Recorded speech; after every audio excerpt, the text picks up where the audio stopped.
नमस्कार सभी दर्शकों का बहुत बहुत स्वागत। ये वीडियो 12 राशि के सभी दर्शकों के लिए है और ये महत्वपूर्ण सूचना इसलिए है क्योंकि तुला राशि में इन दो ग्रहों का जो युति का कार्यक्रम है इसको आप समझिए। तुला राशि में नीच राशि में सूर्य, मंगल साथ में है और यहाँ आपको देखना होगा कि ये जो समीकरण है ये बहुत अच्छा नहीं है।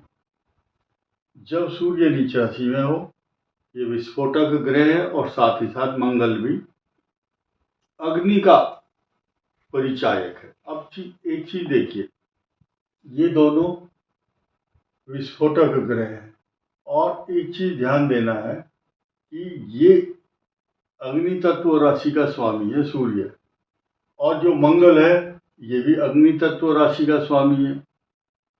और ये जो तुला राशि है ये अग्नि तत्व नहीं है। इन दोनों का यहाँ पर बैठना ये अच्छे परिणाम नहीं देता है।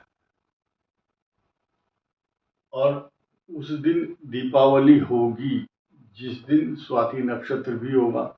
वैसे तो 17 अक्टूबर को ये कॉम्बिनेशन बन जाएगा और 28 अक्टूबर तक रहेगा। ये जो 11 दिन है ये सृष्टि में 12 की 12 राशियों के लिए अच्छे परिणाम नहीं देती है। यानी कि जब सूर्य जैसे ग्रहण है, चंद्र ग्रहण है, ठीक इसी प्रकार दीपावली के दिन, लक्ष्मी पूजन के समय, और उस समय क्या होता है, अग्निकांड ज्यादा होते हैं। पटाखा, अग्नि से जुड़े हुए मामले, कुछ लोग बाग बढ़ चढ़ करके जो बारूद का प्रयोग करते हैं वो इस समय, ऐसे समय पर अधिकांश 3 साल पहले भी ऐसी स्थिति आई थी जब जो दीपावली है उसी दौरान इन दोनों ग्रहों की युति का होना।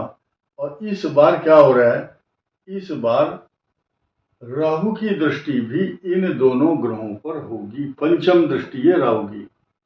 राहु की दृष्टि विस्फोटक, ये तांडव करता है, विस्फोटक स्थिति है। और ऐसी विस्फोटक स्थिति में जब शनि का और मंगल और सूर्य का षडाष्टक योग है, षडाष्टक 6ठा और 8वें स्थान पर, और बृहस्पति शत्रु राशि में बैठकर शत्रु राशि को, ये शत्रु राशि है, उनको देखते हैं। और ये तुला राशि यहाँ पर चित्रा, स्वाति, विशाखा, उस दिन चित्रा और स्वाति नक्षत्र ही होते हैं जब दीपावली का समय होता है। और ऐसी पोजीशन में जब सूर्य मंगल एक साथ होंगे तो इनके रिएक्शन कैसे होंगे वो भी मैं आपको बताऊंगा। कई बार हम लोगों को बताते हैं कि अग्नि कर्म या आग से के संपर्क में ना आए, बच्चों को भी बचाएं, क्योंकि जिनके कुंडलियों के अंदर चंद्रमा खराब पोजीशन में है या चौथा, 8वां, 12वां है, उस दौरान गोचर में दीपावली के समय, और साथ ही साथ सूर्य मंगल फेवर नहीं कर रहे हैं अथवा चौथे, 8वें और 12वें भाव में है, 6ठे भाव में भी हो सकते हैं, तो ये क्या करते हैं, ये मनुष्य के घर में स्पार्किंग, अग्निकांड, या किसी ने कोई फुलझड़ी या कोई अनार, पटाखा छोड़ा, वो आपके घर पर आकर के नुकसान पहुंचा सकता है। एक व्यक्ति को हमने बताया था कि भाई आपको सावधान रहना है। वो जा रहा था फ्लाईओवर के ऊपर से, इतना सा शीशा खुला हुआ, वो चीज, वो उसके रॉकेट जो है अंदर कार में प्रवेश कर गया। तो ग्रह नक्षत्र तो मनुष्य को छोड़ते नहीं है, इनके एक्शन तो होते ही हैं। ऐसी स्थिति में आपको सूर्य की उपासना, हनुमान चालीसा का पाठ करना, और सबसे बड़ी चीज ये सतर्क रहना। हर चीज हर आदमी को बताई जाती है, सतर्क और सचेत नहीं रहेंगे तो घटनाएं होती रहती हैं। ऐसी स्थिति में जिनका सूर्य नीच राशि में हो उनको ज्यादा भय रहता है, रोगों का भय भी रहता है। सूर्य सहस्रनाम स्तोत्र या आदित्य हृदय स्तोत्र का पाठ करना या ओम सूर्याय नमः सिर्फ इतना ही बोलना अच्छा रहेगा। अब मैं आपको एक एक चीज बताऊंगा।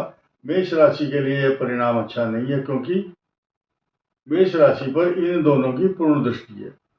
और वृषभ राशि के लिए इसलिए अच्छा नहीं है क्योंकि मंगल की दृष्टि है यहाँ पर, और सूर्य यहाँ नहीं देखता, लेकिन इस राशि को फेवर भी नहीं करता। मिथुन के लिए यहाँ ये नकारात्मक पोजीशन नहीं है, क्योंकि यहाँ बृहस्पति भी है और इनकी दृष्टि नहीं है।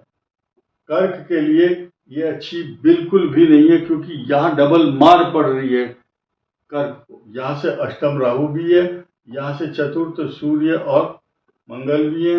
इनके घर में ग्रह क्लेश, ग्रह अशांति, घर में कोई ना कोई कष्ट, पशु को कष्ट, परिवार में कष्ट, माता को कष्ट, यानी कि रोगों का साम्राज्य, या आप सुख से सो नहीं पा रहे हैं, ये नेगेटिव पहलू है। और सिंह के लिए ये हर प्रकार से खराब क्यों है? एक तो केतु से पीड़ित है सिंह राशि, फिर इसका स्वामी नीच राशि में मंगल के साथ होने के कारण सिंह राशि को शांति नहीं प्रदान कर रहा है। सिंह राशि इस समय शनि की ढैया से तो पीड़ित है, और साथ ही साथ केतु के जो कॉम्प्लिकेशंस हैं ये 6 दिसंबर 2026 तक ये देखने को मिल रहे हैं। कन्या राशि के लिए ये युति बिल्कुल भी अच्छी नहीं होगी। धन, कुटुंब, वाणी, नेत्र पीड़ा, चोट, बीमारी, झगड़े, चिड़चिड़ा स्वभाव, आपके मुख से अनाप शनाप कोई शब्द निकल रहा है तो ये युद्ध का कारण, लड़ाई का कारण, अपमान का कारण बन सकता है ड्यूरिंग दिस पीरियड। ये आप नोट कर लीजिए। अब तुला राशि आई स्वयं। तुला राशि का जो कलेवर है, इसका जो लुक है, इनका बुझा हुआ चेहरा, अशांति, तनाव, चिंता तथा उद्विग्नता, बेचैनी, अपमान का भय, एग्रेसिव नेचर, तो ये अच्छा चाहते हैं कि अच्छा भी हो जाए, लेकिन अच्छा हो नहीं रहा। बृहस्पति भाग्य स्थान में सिर्फ तुला राशि वाला वही बच रहा है जिसके ऊपर बृहस्पति की कृपा है। बृहस्पति आपके भाग्य भाव में, बृहस्पति आपके लिए अनुकूल परिणाम दे रहा है। तो अब सूर्य मंगल दोनों तुला को अच्छे परिणाम नहीं देते। वृश्चिक के लिए बिल्कुल शुभ नहीं है, क्योंकि यहाँ से ये 12th हाउस में है। वृश्चिक राशि का दीपावली का जो खुशियों का पर्व है वो ग्रहण लेकर के आ रहा है, ग्रहण लगाता है, नजर लगाता है, चोट, बीमारी, झगड़े, अशांति। उस समय लोग त्योहार मनाएंगे, आपको व्यर्थ की भागदौड़, अशांति, चिंता, शरीर में आलस्य, नेत्र पीड़ा तथा एक्स्ट्रा ऑर्डिनरी एक्सपेंसेस आपको करने होंगे। तो मैं आपको सलाह दूंगा अपने खर्चों पर नियंत्रण रखें। व्यर्थ की और फिजूल की जो खर्च आपके ऊपर आएंगे उन पर नियंत्रण करना जरूरी है। धनु के लिए ये कॉम्बिनेशन चाहे किसी के लिए कितना भी खराब हो, लेकिन धनु के लिए ये स्थिति एकदम एक्स्ट्रा ऑर्डिनरी अच्छी होगी, शुभ होगी। और धन का लाभ, अगर किसी को दीपावली के समय धन का लाभ होगा तो सिर्फ ये दो राशियां हैं, मिथुन और धनु। ये मिथुन, ये धनु, इनको कोई कष्ट, परेशानी, चिंता, तनाव, गुस्सा कुछ नहीं होगा।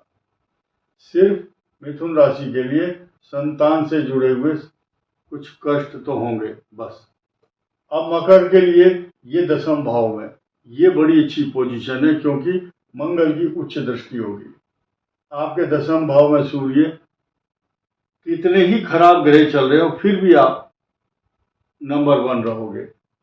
पेट के रोग आपको रहेंगे, ये पहले कई बार वीडियो में बता चुके हैं। पेट का रोग, बीमारी, कष्ट, इन्फेक्शन, और इन्फेक्शन के साथ साथ नाभि से नीचे के रोग। और मैरिज लाइफ को ये थोड़ा डिस्टर्ब करता है, क्योंकि चंद्रमा सूर्य और मंगल के साथ होगा उस दौरान। कुंभ के लिए कोई अच्छा परिणाम नहीं मिल रहा है, क्योंकि कुंभ का सप्तम भाव पीड़ित है और साथ ही साथ ये जो द्वादश भाव है इनका, कुंभ का द्वादश भाव ये हुआ, ये मंगल यहाँ पर दृष्टि डालता है तो कष्ट देता है, कुंभ के लिए शुभ नहीं है। अब मीन के लिए क्यों कष्टकारक है? क्योंकि अष्टम भाव पीड़ित है आपका। शुक्र की अच्छी पोजीशन नहीं नीच राशि में, और शुक्र के साथ साथ आपका छठा भाव भी नीच राशि में, आपका भाग्येश भी सूर्य के साथ। तो उस दौरान इन सब राशियों को, दो तीन राशि ऐसी है, मेष, सिंह और मीन, इनको हनुमान जी की उपासना, मेष, सिंह और मीन को तीन, और ये जो तीन राशियां हैं वृष, मिथुन, कर्क, इनको गणेश जी की उपासना। उसके बाद कन्या, तुला और वृश्चिक को, इनको भी माँ दुर्गा की उपासना करनी चाहिए। और बाकी ये तीन राशियां जो है ना, 9, 10, 11 और 12, भगवान शिव की उपासना के साथ साथ सफेद वस्तुएं दान करनी चाहिए। इस वीडियो में इतना ही। धन्यवाद, नमस्कार।